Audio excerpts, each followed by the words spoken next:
ಕೃಷ್ಣ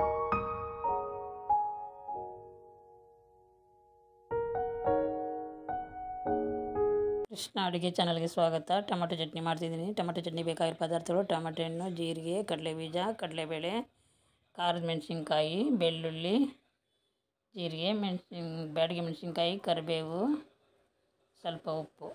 ಈಗ ಸ್ಟವ್ ಮೇಲೆ ಬಾಣಲೆ ಇಟ್ಟು ಎಣ್ಣೆ ಹಾಕ್ಕೋಬೇಕು.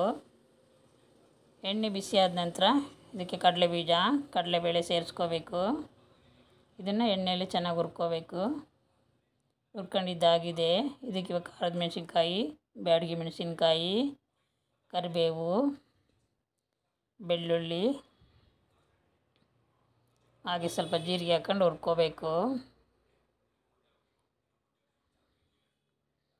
ಹುರ್ಕೊಂಡಿದ್ದಾಗಿದೆ. ಟೊಮೆಟೊ ಸೇರಿಸ್ತಾ ಇದ್ದೀನಿ. ಟೊಮೆಟೊ ಜೊತೆಗೆ ರುಚಿಗೆ ತಕ್ಕಷ್ಟು ಉಪ್ಪು ಹಾಕ್ಕೋಬೇಕು. ಈಗಲೇ ಉಪ್ಪು ಹಾಕೋದ್ರಿಂದ ಟೊಮೆಟೊ ಬೇಗ ಮೆತ್ಕೊಂಡ್ಬಿಡುತ್ತೆ. ನೋಡಿ, ಈಗ ರೆಡಿಯಾಗಿದೆ ಹುರಿದಿದ್ದೆಲ್ಲ. ಇದನ್ನು ರುಬ್ಬಕ್ಕೆ ಹಾಕ್ಕೋಬೇಕು. ಅದಾದಮೇಲೆ ರುಬ್ಬಕ್ಕೆ ಹಾಕಿಟ್ಟಿದ್ದೀನಿ. ರುಬ್ಕೋಬೇಕು. ಇದನ್ನು ಸ್ವಲ್ಪ ನೀರು ಸೇರಿಸ್ಕೊಳ್ಳೋದಾದ್ರೆ ಸೇರಿಸ್ಕೊಳ್ಳಿ, ಏನು ತೊಂದರೆ ಇಲ್ಲ. ಈಗ ನುಣ್ಣಗೆ ರುಬ್ಬಿಟ್ಕೊಂಡಿದ್ದೀನಿ.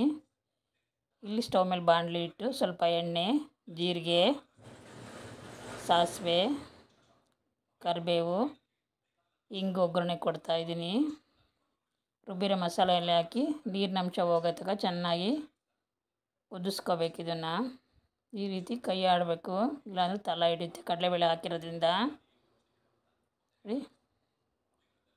ಈ ರೀತಿ ಹುರ್ಕೊಂಡು ಒಂದು 2 ನಿಮಿಷ ಮುಚ್ಚಿಡ್ಬೇಕು. ಇದನ್ನು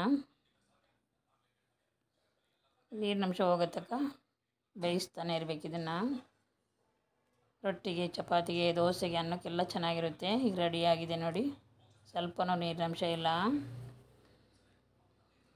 ನೀವು ಆದಷ್ಟು ಟ್ರೈ ಮಾಡಿ. ಇಷ್ಟ ಆಗಿ ಲೈಕ್ ಕೊಡಿ, ಶೇರ್ ಮಾಡಿ, ಸಬ್ಸ್ಕ್ರೈಬ್ ಮಾಡೋದನ್ನು ಮರಿಬೇಡಿ.